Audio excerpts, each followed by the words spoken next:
All right, Shalom. Start first by giving all praises and glories unto Yahweh, Ba'ashem, Yahushai, Ba'ashem, Harakah Kodash, Brakatah Yahweh, Brakatah Yahushai, Brakatah Yahweh, Brakatah Yahushai, Brakatah Yahweh, Brakatah Yahushai. Call halal Yahweh, Ba'ashem, Yahushai, which is the name of the Heavenly Father and His only begotten Son, Yahweh being the Heavenly Father and Yahushai being His only begotten Son.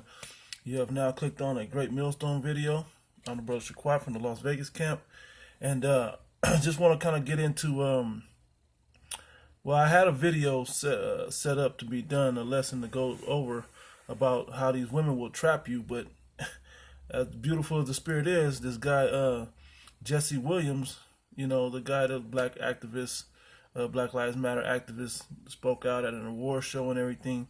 He just got hit for $100,000 a month by his woman. And he's only been with her for 4 years and married to her for 4 years.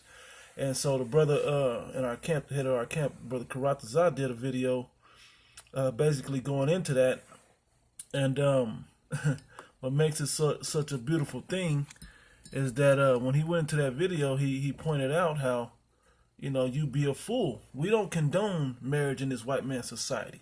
Not by what his rules are, going and signing papers and doing the whole ceremony, because the ceremony itself is rooted in wickedness in itself. But then it gives over and the ability for the woman to rule over you, okay, and to have you completely in subjection. And that act in today's modern society is basically woman worship, okay. So you basically sell your soul to this woman, because if you don't, then you get hit for things like $100,000 a month, so on and so forth. He named a bunch of famous people, Steve Harvey's and Tiger Woods and Michael Jordan and almost Kobe Bryant. Like, you could just go through the list of wives, so to speak, that these top celebrities have married, and they wouldn't got half their money. Okay. Also, you can also watch, if any of you don't know about this already, Eddie Murphy Raw, when he was talking about half. Okay, same scenario. And I also want to make another point. Same scenario played out. Another point was, what's wrong with you guys when in the early 2000s there was a plethora of songs in the hip hop genre anyway about prenuptial agreements. About all types of ways of getting past this prenuptial agreement type thing, where she can't go back and say that you raped her. You can't go back and say, by putting it on tape and having videos for it and basically covering yourself, man. That's just being wise, okay? But anyway, so this video itself is just going to show you the mentality of how women can do that, and where that stems from. All right. So I'm gonna start off with the same one the brother started off with, because it's classic, man. This is Ecclesiastes chapter 7, verse 26. And matter of fact, I'm gonna start at 25 and read down a little bit. But anyway, and I'm gonna read all the way down actually to 28, because I know what you guys are looking for, and and it's all a lie anyway. I don't care if my woman sees this video. She should already know I tell her about this all the time, so it's not a big deal to me. Ecclesiastes chapter 7 verse 25 says, I applied my heart to know and to search and to seek out wisdom and the reason of things, and to know the wickedness of folly, even of foolishness and madness. So he went through the depths to figure the whole matter out. Okay, he searched it all out, and his wisdom is written in this Bible, so we don't have to make the same mistakes that he made. He put it out there so we know what's folly and what's good. Okay. In verse 26, and I find more bitter than death the woman. And he's qualified to know about women, because he had 1,000 women in his life, 700 wives, 300 concubines. Okay. Now, eventually those women turned his heart, and that's what his downfall ended up being. But anyway, he found out the account, and I'm gonna get down to that part as well. It said, and her hands. Wait. Let me go back. And I find more bitter than death the woman whose heart is snares and nets, whose mind is all about trapping you. Okay, that's what this woman is about. It's about trapping men. Okay. It says, and her hands as bands, to get you locked under her grip. And what's that grip? What is that real grip that she's using in modern society anyway? To grip you, the same thing it's always done since the time of Adam and Eve.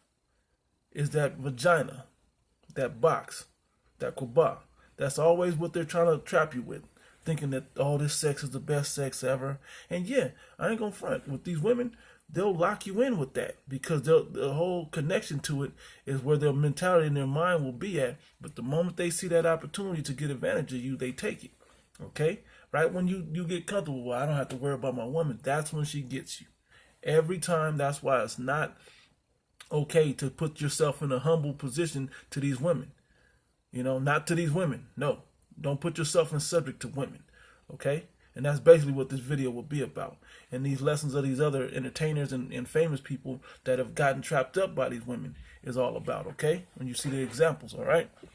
It says, whose heart is snares and nets, and her hands as bands. Whoso pleaseth the Most High God, Yahweh, shall escape from her, but the sinner shall be taken by her. But if you caught up in this world doing the things that the Most High don't approve of, then he gonna leave you ensnared by this woman. Okay, he's gonna leave you trapped up with her, and that's to your destruction, your downfall. This guy Jesse Williams, which I'm laying backing off the brother Karatazaz's video. I'll even put it in the description. I'll put his link in the description. Lord, what did I remember to do it? He was making like $500,000 a month, and the court saw fit, and I think it was $50,000 he was ordered to give her just for alimony. Right? Think about that trade-off. You get $50,000 a month every month if you just put in 4 years. But let's not act like these 4 years was in the poorhouse. Okay? You were living good with Jesse Williams for 4 years, okay? But since the dumbest reasons, oh, he's gone all the time. He's this, he's that, he's all types of. He's a famous man and an actor. Of course, he's gonna have these things around him. You, like the brother said, you knew that when you married him, okay? So anyway, to read on, it says, but it said, behold, how. This have I found, said the preacher, counting one by one to find out the account, which yet my soul seeketh, but I find not. One man among 1,000 have I found that are righteous, okay? But a woman among all those have I not found. Out of 1,000 women, there's not one righteous woman that he's ever come across. And so we get caught up looking for that perfect one. That one with the best box, the best body, the best face, the best cooking skills, the best mentality. She handles your business for you. She take care of the kids. You're looking for that. But guess what, man? Good luck. You're not going to find it on this side. This society is rooted in wickedness, and a woman is first in line to sign up for the wickedness that goes on in this world. So you can't trust her in that regard. All right? To do the righteous thing. So now, like the brother said, like we always say here at Great Millstone, case by case scenario.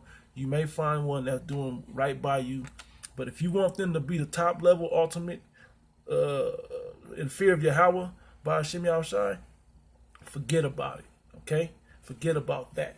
They're doing what appeases them in the moment, and if you appear to have a power to you, then they'll roll with that. But outside of that, then the first opportunity to push wickedness, they're gonna do it. Okay, don't ever trust them in that. It's like trusting Esau. Don't ever trust Esau. Don't ever trust a woman. You know, you can't. But under the right guidance and being well instructed, they'll follow. If everything lines up, the Most High be pleased to have that for you. All right. All right. Now, of course, I got to jump over to Sirach. Let me go here. Now, the point I want to make real quick, I'm gonna go up. It says in the verse 26. And I have, still in Sirach 7, it says, and I find more bitter than death the woman whose heart is snares and nets. A couple scriptures that link to that. First one, Sirach 25 and 13. Classic chapters, 25 and 26 in the book of Sirach. Those chapters right there, man.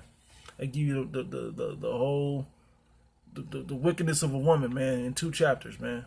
I mean, it goes bigger than that, and there's more scripture than just that, but you read those 2 scriptures, you see what a lot of you have experienced, okay? But anyway, it says, give me any plague but the plague of the heart, being heartbroken, okay? Which when you're heartbroken, is something wrong with your mind. You can't physically get over something this woman has done to you or something that you are personally feeling inside your mind, okay? Dealing with affairs of the heart, okay? It says, and any wickedness but the wickedness of a woman. Now, here's the thing. A woman will make you believe that's why she's doing all this wickedness to you, because she loves you that much. That's not the truth, okay? That's not the truth. She does this because it's in her nature and she wants to win. Now, whatever she's playing for to win, your soul, money, whatever it is, understand you can't put none of those valuable things, your spirit, your salvation, can't put none of those things up for risk against the woman. Because she will find a way to get those things from you. And I have a great account on that. An account in the scriptures written on that, okay? In fact, I'm going to get it now. And I'm going to go back to that chapter. But I want to touch on this story real quick. And it's not just a story, man. This actually went down, okay? This actually took place. And you can read the account of it for yourselves. But when reading it, you can see how this makes oh so much sense, all right? This is the book of Judges, the 16th chapter. Excuse me. We're talking about Samson, okay? For you that don't know the story of Samson, he had long hair, and his strength, and he had a mighty strength, and it was rooted in his hair. Well, it was really rooted in the Nazarite vow that he took with the Most High. All right. So anyway, I'm gonna try to stay on point, try to keep it as condensed as possible. But Judges 16 and verse 5, it said, "And the lords of the Philistines came up unto her." Now, let's go back. Samson had been given the Philistines, which are so-called Africans today, okay? They're Africans. The Philistines were Africans. Dark-skinned people, all right? I believe the Sudanese would be, or is it now, the Egyptians, but Africans, okay? Black-ass Africans. Okay, so anyway, we are not Africans here at Great Millstone. The so-called Negroes are not Africans, okay? Just because we were living in Africa don't make us Africans, okay? Just because Africans live here in America don't make them African Americans, okay? Anyway, it says, verse 4, and it came to pass afterward that he loved a woman in the valley of Sorek, whose name was Delilah. This is talking about Samson. He fell in love with this woman Delilah, all right? And anyway, it says, and the lords of the Philistines came up unto her and said unto her, entice him and see wherein his great strength lieth, and by what means may we prevail against him, that we may bind him to afflict him, and we may give thee every piece of us 1,100 pieces of silver. So she got bribed into trying to take down Samson, okay? And so they went through a few courses of action of her trying to tempt him and figure it out till it finally got to him. Okay, verse 15, it says, and she said unto him, how canst thou say, I love thee, when thine heart is not with me? Meaning, you don't want to be connected. You don't love me. These women do the same thing too. Oh, you don't love me. If you did, you wouldn't want a prenuptial agreement. If you did, you would give me the keys to all the secrets of your life. You would remove all the mystery. The moment the apostles have told us, man, the moment you remove the mystery of your life to these women, and they feel like they've conquered you, that's when they're going to destroy you. They can't just conquer you and let you be and go on with your kids and whatever else in your life. No, they have to destroy you before they move on, if they can. But they're going to move on to the next man to destroy. That's why people like Tommy Sotomayor has a deep following now. That's why he's made his business about calling you women out, especially the so-called black women. He calls you women out on your wickedness, right? He's made a career on the internet through this, all right? Because it's fact, and these things come true, all right? Anyway, it says, thou hast mocked me these 3 times, and hast not told me wherein thy great strength lieth. Because he bullshit with her. He had power over still. But guess what? It says 16, and it came to pass when she pressed him daily with her words, and urged him, so that his soul was vexed unto death. We're vexed in this scripture right here. Written in my sword means impatient to the point of death, confused, frustrated, angered. Damn, when you just get, damn, okay, here, you just give it up, right? That's how she pressed him every day. And that's what these women will do. They will press you every day until you come up with the answers that they want to get, till they ask you. Okay? It says, or whatever they want from you. Just like a damn kid, right? It says, and he told her all his heart, which was wrong. The scriptures tell you. Let me get it. There's a few of them in here. I'm going to get them right quick. This is where you men go off. Bear with me 1 second. Yep. Ecclesiastes, Sirach, chapter 9, verse 1. It says, be not jealous over the wife of thy bosom, and teach her not an evil lesson against thyself. By telling him all his heart, that was an evil lesson against himself. Okay? What else? Oh, yeah, let me keep going. It says, give not thy soul unto a woman to set her foot upon thy substance. And that's what happened to Jesse Williams. A lot of these men that get taken, and that's what will happen to you. If you're in this truth, the last thing she needs is all the details of this truth. Okay? That's the last thing she needs. She needs to know what she needs to stay in line with you, to stay in line with Yahweh Ba'Shem Yahushai through you. Okay? She don't need the rest of that. Stop trying to go back and teach these women every little breakdown you get. Oh, this is the mark of the beast breakdown. This is the breakdown of reincarnation. They don't need all of that. They just need to know what they need to be doing as women, okay? To keep you appeased and happy, okay? That's it. After that, use much discretion after that, okay? Let's see, there's a few other ones in here. Let me see. No, that's not the one I want. There's another one in here I want, though. Bear with me 1 second. I think it's, yep, verse 2 in Sirach chapter 19. Wine and women will make men of understanding to fall away. Wine and women. If you drink too much, it'll make you fall away. And if you deal too heavily in women with the wrong mentality, you fall away from the understanding. It says, and he that cleaveth to harlots will become impudent. All right? So you got to be careful of those two things. Wine and women will take you up out of this thing. All right? Another one I want to hit real quick while I'm here, while giving it away. Oh, yeah, I got one. Yeah, verse 21 in Sirach 25. It says, Sirach 25 and verse 21, it says, stumble not at the beauty of a woman, and desire her not for pleasure. A lot of you jakes out there, man, if she got the wide hips, the fat ass, you know what I'm saying, the thunder thighs or whatever, the small waist, the voluptuous melon breasts or whatever, the little hair, whatever, whether it's weave or whatever is going on, you jakes get weak in the knees for that, man. Okay? You can't give your substance and yourself over to women like that. Yeah, we like women like that, of course. But does that mean that you put yourself in position to be controlled by her? The moment a woman would attempt to have any resemblance of a rulership over me, we're done. I'm going to call her on it. If she don't humble down, she continues in that, trying to find ways, we're done. We're done. This is not going to go this way. Okay? Since you can't get it right, we're done. I'm moving on. Anyway, it says a woman, if she maintain her husband, here's the bands from Ecclesiastes, the 7th chapter. Hands as bands and mind as snares and nets. Okay, if she maintain her husband, she tries to control him, is full of anger, impudence, and much reproach. Always got something to say. Back talk. She don't want to do shit to make you call her out on it. All of this happens if she's not put in proper perspective and put in proper order. All right?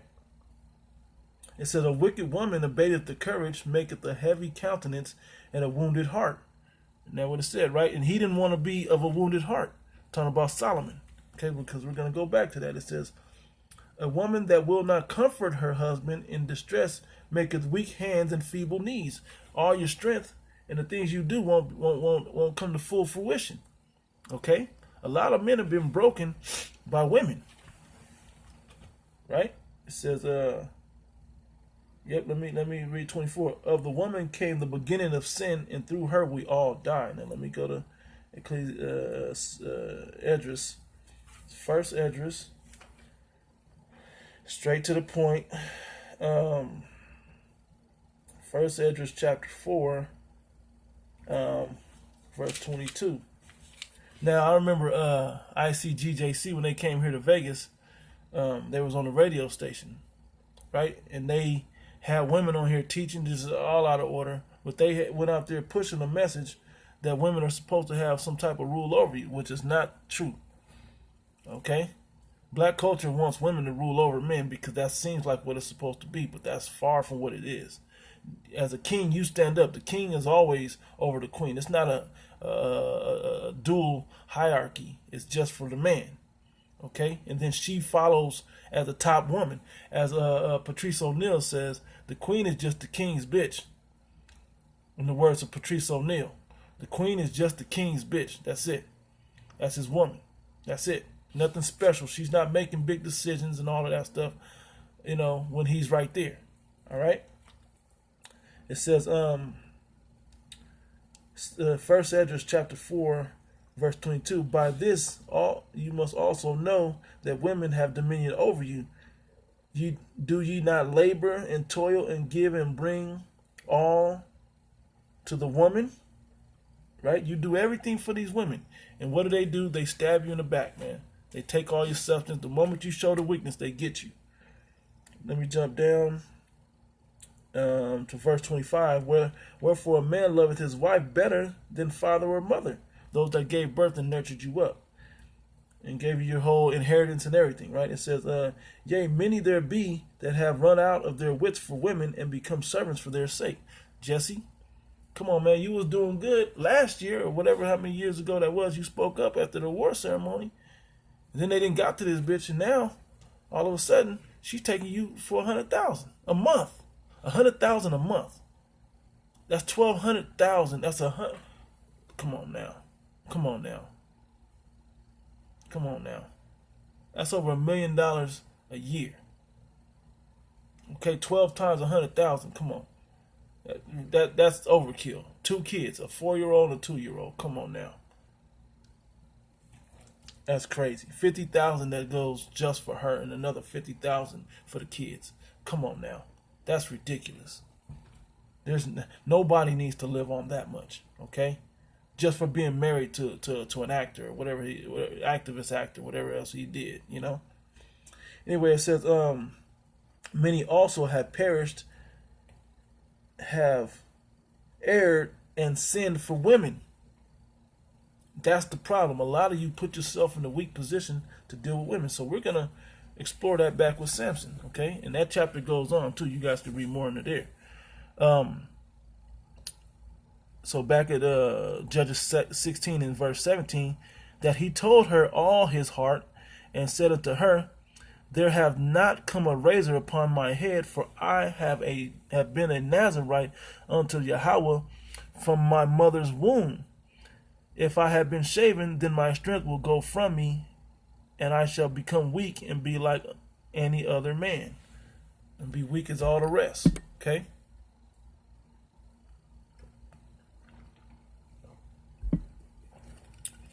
And Delilah saw that he had told her all his heart. She sent and called forth the lords of the Philistines. All this time, she was playing him like, hey, and he knew up front, but then you have to extrapolate and imagine the truth of what's going on in these scriptures, okay? There's a lot told in here. A man ain't just going to be there, yeah, I love you, and never touch this woman. They're having sex constantly, okay? And she's putting it on him and got him down near lulled to sleep, sucked him into a coma as a succubus would do until he gave up all the info. These women do the same thing. You can't imagine. With 2 kids, Jesse and his ex-wife, Jesse Williams and his ex-wife, were getting it in, and she was putting it on him. The whole time, and then all of a sudden, one day, got to take him for a fifth of his cash per month or whatever it is. For 2 kids, a 4-year-old and a 2-year-old. Crazy, right? Now, what's crazy, she could have had servants, like maids and housekeepers and all this other stuff, making her look like a good mom. What else she got to do? But anyway, so this bitch Delilah went directly and went to the Lord, to the Philistines. What is she looking for? Looking for them shekels. Looking for that money. Okay? It says, come up this once, for he has showed me all his heart. Then the lords of the Philistines came up unto her and brought money in their hand. And she made him sleep upon her knees. How do you think he fell asleep in her lap? Because he was just tired from battle? No, she put it on him. There wasn't all these games playing and holding out in the ancient world like that. Okay? As it shouldn't be in this time. But, whatever. But back then, she put it on him, and she stayed woke, and he put him to sleep. Probably sucked him to a coma, sexed him to a coma, whatever, put him to sleep, to look what happened. And she called for a man, and she caused him to shave off the 7 locks of his head. That asleep to where he didn't feel somebody cutting his hair there, cutting off his hair. That's how asleep this man was. No man is going to go to sleep that deep without sex or wine or something like that, okay? It says, and she began to afflict him, and his strength went from him. And she said, the Philistines be upon thee. Woke him up. The Philistines be upon thee, Samson. And he awoke out of his sleep and said, I will go out as at other times before and shake myself, and get it in with him. And he wist not that the Lord Yahweh had departed from him, because his hair was cut off. He didn't know that the Most High had taken his strength from him. Okay? I got another account in here where women do that whole snares and nets mentality thing. Matter of fact, I'm going to go to that one in the book of Genesis. Yep. Genesis chapter 38. Yep, it's another good account of what women are capable of against men. Now, to get to the skinny of the story, let me see if I should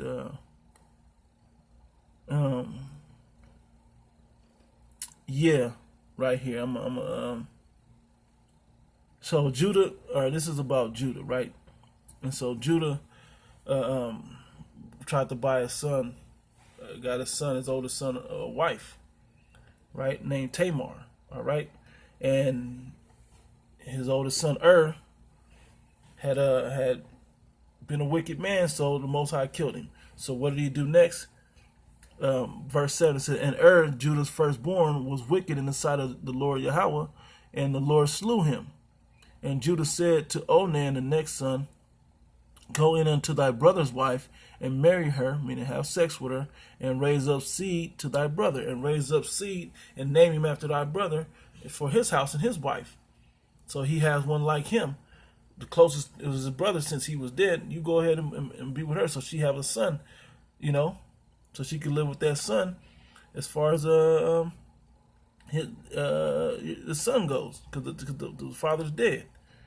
And then well, that son got wicked. He got killed because he didn't follow that commandment, right? So there was a younger son that wasn't of age yet, and he was going to give her unto him when he came of age. Well, that didn't happen. So look what she did. I'm going to jump down to verse 12. Matter of fact, verse 11. And Judah said to Tamar, his daughter-in-law, remain a widow at thy father's house until Shelah, my son, be grown, the youngest son that he had, be grown. For he said, lest peradventure he die also, and his brethren, as his brethren did,